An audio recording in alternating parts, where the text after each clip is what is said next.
জুলাইয়ের লাঠি যদি আবার আমাদের হাতে উঠে কারো চেয়ার থাকবে। এ চিত্র মতিঝিল ইসলামী ব্যাংকের প্রধান কার্যালয়ের সামনে। খুরশিদের চামড়া, ব্যাংক ডাকাতের চামড়া, অবৈধ সন্তানদের চামড়া। 1 জুন ইসলামী ব্যাংকের নবনিযুক্ত চেয়ারম্যান খুরশিদ আলমের কর্মক্ষেত্রে যোগদানের কথা ছিল।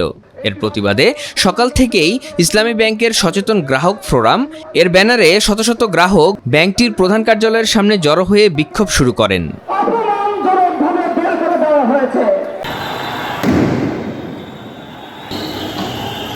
প্রধান ফটকের সামনে থেকে বিক্ষোভকারীদের সরিয়ে দিয়ে সকাল 9টার দিকে অ্যাকশনে নামে আইনশৃঙ্খলা বাহিনী। ছত্রভঙ্গ করতে সাউন্ড গ্রেনেড ও জলকামান ব্যবহার করার কথা জানায় পুলিশ। এ সময় 10 জন পুলিশ সদস্য আহত হন। মোটামুটি ভোর 6টা সাড়ে 6টার দিকে একদল যারা নিজে থেকে গ্রাহক পরিচয় দিয়েছে, তারা ব্যাংকের আপনারা দেখতে পাচ্ছেন প্রধান ফটক যেটা এখানে অবরুদ্ধ করে রেখেছিলেন। তো তাদেরকে প্রাথমিকভাবে আমরা অনুরোধ করেছিলাম তাদের, কারণ যে কোনো একটা সমবেত হওয়ার জন্য, সমাবেশ করার জন্য ডিএমপি কমিশনের অনুমতির একটা বিষয় থাকে।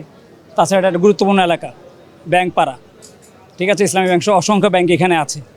তো সেই জন্য অনুরোধ করা হয়েছিল যেন ওনারা একটা নিরাপদ দূরত্ব থেকে যদি ওনাদের কোনো দাবি দেওয়া থাকে একটা প্রতিনিধি দলের মাধ্যমে কথা বলে। তো ওনারা ওনাদের কথা শুনেন নাই। তো পরবর্তীতে এক পর্যায়ে আমরা মিনিমাম যে বলটা প্রয়োগ করতে হয় সেই বলটা প্রয়োগ করে ওনাদেরকে আমরা শুধুমাত্র জলকামান এবং আমরা সাউন্ড গ্রেনেড ব্যবহার করেছি। তাদেরকে আমরা একটা নিরাপদ স্থানে নিয়ে গিয়েছি এবং তারপর থেকে ওনারা আপনারা দেখতে পাচ্ছেন পরিস্থিতিও স্বাভাবিক আছে, ওনারাও ওনাদের আন্দোলন করছেন, বাট সব কিছু স্বাভাবিক আছে।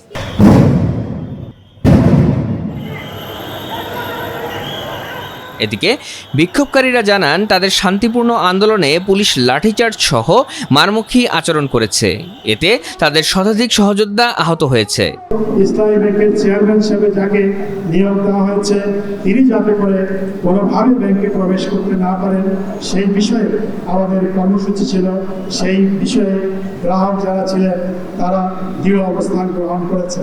কিন্তু আমরা কোনো কিছু বুঝে ওঠার আগে হঠাৎ করে কেন পুলিশ আমাদের এই শান্তিপূর্ণ সমাবেশের উপর আক্রমণ চালালো এবং আমাদের ভাইদেরকে আহত করেছে। আপনারা জানেন যে আমাদের প্রায় 1 শতাধিক ইসলামী ব্যাংকের সচেতন গ্রাহক তারা আহত হয়েছে, তারা অনেকে এখন চিকিৎসাধীন হয়েছেন, চিকিৎসা গ্রহণ করছে। দুপুর 1টার দিকে আন্দোলনকারীরা সংবাদ সম্মেলনে 5 দফা দাবি জানান। বলেন নতুন চেয়ারম্যানকে অপসারণ, আগের ব্যবস্থাপনা পরিচালককে পুনর্বহাল, গভর্নরের পদত্যাগ দাবি করেন। যাদের প্রতিষ্ঠার মাধ্যমে এই ব্যাংকটা এই জায়গায় এসেছে আমরা তাদেরকে ফেরত চাচ্ছি।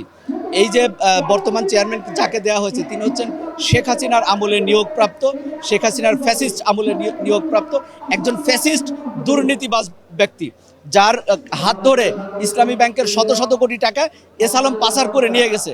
ঠিক সেই লোককে আবার ইসলামী ব্যাংকের চেয়ারম্যান করা মানে হচ্ছে, চেয়ারম্যান করার অর্থ হচ্ছে যে আবার শেখ এস আলমকেই পদায়ন করা, এস আলমকেই আবার ব্যাংকের দায়িত্ব দেওয়া বা মালিকানা বুঝে দেওয়া। এটা আমরা কোনোভাবেই গ্রাহকরা হইতে দিব না। যে ওমর ফারুক খানকে এখান থেকে বাধ্যতামূলক পদত্যাগ করা হয়েছে, তিনি ফ্যাসিস্ট হিসেবে ব্যাংক থেকে গুছিয়ে নিয়ে আসছিলেন, আমরা আশানুরূপ দেখতে পেয়েছিলাম। তাকে আবার বরখাস্ত করে ফ্যাসিস্টের দোসর এস আলমের একজন এজেন্ডা নিয়ে আসা একজন ব্যক্তিকে আবার এখানে ইসলামী ব্যাংকের চেয়ারম্যান নিয়োগ দেওয়া হয়েছে। আমরা এই নিয়োগকে সম্পূর্ণ অবৈধ এবং আমাদের জন্য ক্ষতিকর হিসেবে আমরা স্পষ্ট দেখতে পাচ্ছি।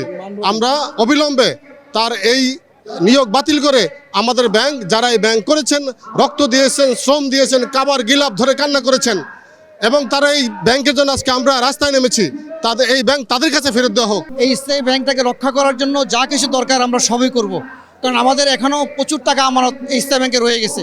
এই ইসলামী ব্যাংক ধ্বংস মানে আমরা ধ্বংস হয়ে যাওয়া, তাই ইসলামী ব্যাংক রক্ষা করার জন্য যা দরকার আমরা তাই করে যাব।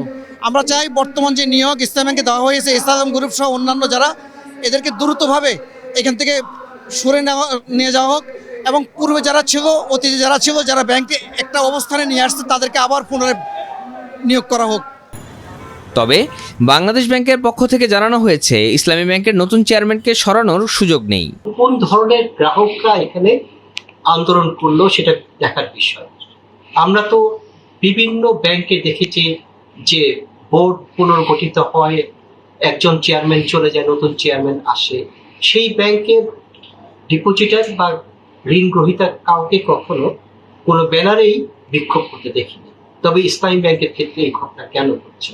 একটি বিষয় আপনি মাথায় রাখবেন যে আমাদের দেশে যে বেসরকারি ব্যাংকগুলো আছে, বিভিন্ন ব্যাংকের যারা চেয়ারম্যান বা উদ্যোক্তা, তাদের বিশেষ রাজনৈতিক পরিচয় আছে। অনেকেই রাজনৈতিকভাবে পরিচিত, কিন্তু কোনোভাবেই সেই ব্যক্তির পরিচয়ের কারণে সেই ব্যাংকটাকে কোনো রাজনৈতিক দলের ব্যাংক হিসেবে চিহ্নিত করার সুযোগ নেই। উদাহরণস্বরূপ যদি বলি, মনে করেন মির্জা আব্বাস সাহেব ঢাকা ব্যাংকের অন্যতম উদ্যোক্তা ছিলেন, উনি বিএনপির একজন নেতা। বা ডক্টর ইকবাল সাহেব প্রিমিয়ার ব্যাংকের একজন উদ্যোক্তা, উনি পরিচালক চেয়ারম্যান ছিলেন। তাই বলে প্রিমিয়ার ব্যাংক আওয়ামী লীগের ব্যাংক অথবা ঢাকা ব্যাংক বিএনপির ব্যাংক এইভাবে রাজনৈতিক ভাবে রং দেওয়ার কোনো সুযোগ নেই। অর্থাৎ কোনো রাজনৈতিক দলের বিভিন্ন অঙ্গ সংগঠন থাকতে পারে, কিন্তু কোনো ব্যাংক থাকতে পারে না।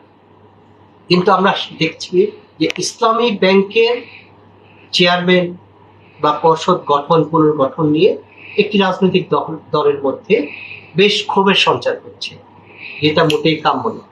এ থেকেই প্রশ্ন হচ্ছে, তবে কি ওই প্রতিষ্ঠান থেকে একটি রাজনৈতিক দলের অঙ্গ সংগঠনের রূপ নিল?